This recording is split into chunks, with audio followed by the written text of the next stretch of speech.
ফটোশপের আরেকটি যে প্রবলেম হয়ে থাকে, আপনার ক্যামেরার প্লাগইনটি পাওয়া যায় না। তো প্লাগইনটি কিভাবে ইনস্টল করতে হয় বা কিভাবে এটাকে এনেবল করতে হয় সেটা নিয়ে আমার আজকে ভিডিও টিউটোরিয়ালটি সবাই দেখবেন আশা করি। তো চলুন কিভাবে ইনস্টল করতে হয় ক্যামেরা র সেটা দেখে নেই।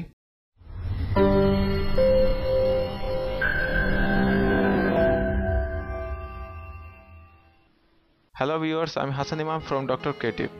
আজকে আপনাদের দেখাবো কিভাবে ফটোশপে ক্যামেরা র প্লাগইনটি ইনস্টল বা এনেবল করতে হয়। তো এটাকে আমাকে এনেবল করার জন্য অবশ্যই আপনাকে এডিট অপশন যেতে হবে।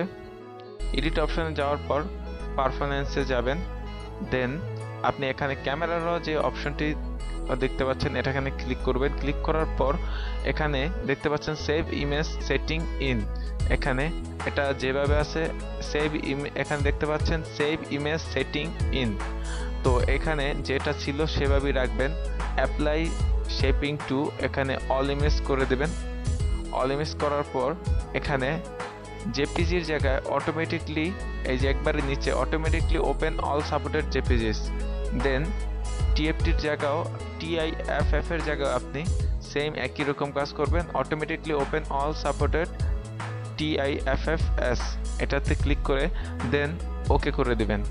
তো এখন আপনাদের কাজ হলো এটাকে অফ করে দেওয়া, ফটোশপটাতে অফ করে দিন। অফ করে একটু রিফ্রেশ করুন। রিফ্রেশ করার পর একটা ছবি বা একটা ফটো আপনি ওপেন করার জন্য সিলেক্ট করুন। যেমন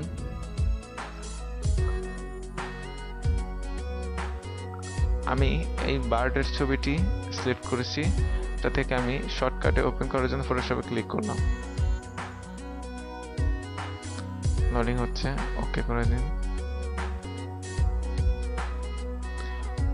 এই দেখুন আমার ক্যামেরার ফাইলটি আমার ক্যামেরার প্লাগইনটি ওপেন হয়েছে।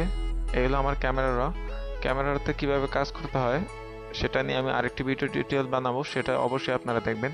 ক্যামেরা নিয়ে কিভাবে কাজ করতে হয়, ক্যামেরা নিয়ে কিভাবে আপনি একটি ছবিকে আরো সুন্দর ও আরো কালারফুল করতে পারেন সেটা নিয়ে আমি আলোচনা করব আরেকটি টিউটোরিয়ালে, সবাই অবশ্যই দেখবেন।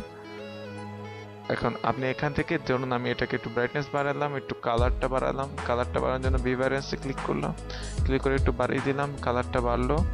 দেন আমি এখান থেকে আপনি ডানে ক্লিক না করে এখান থেকে ওপেন ইমেজে ক্লিক করবেন, তাহলে আমার এই ছবিটি ফটোশপে এসে পড়বে।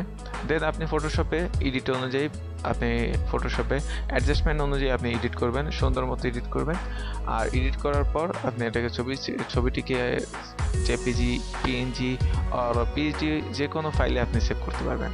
ফ্রেন্ডস, আমার ভিডিওটি যদি আপনাদের কাছে ভালো লেগে থাকে অবশ্যই আপনারা লাইক দিবেন, শেয়ার করবেন এবং অবশ্যই আমার চ্যানেলটিতে সাবস্ক্রাইব করবেন। আল্লাহ হাফেজ।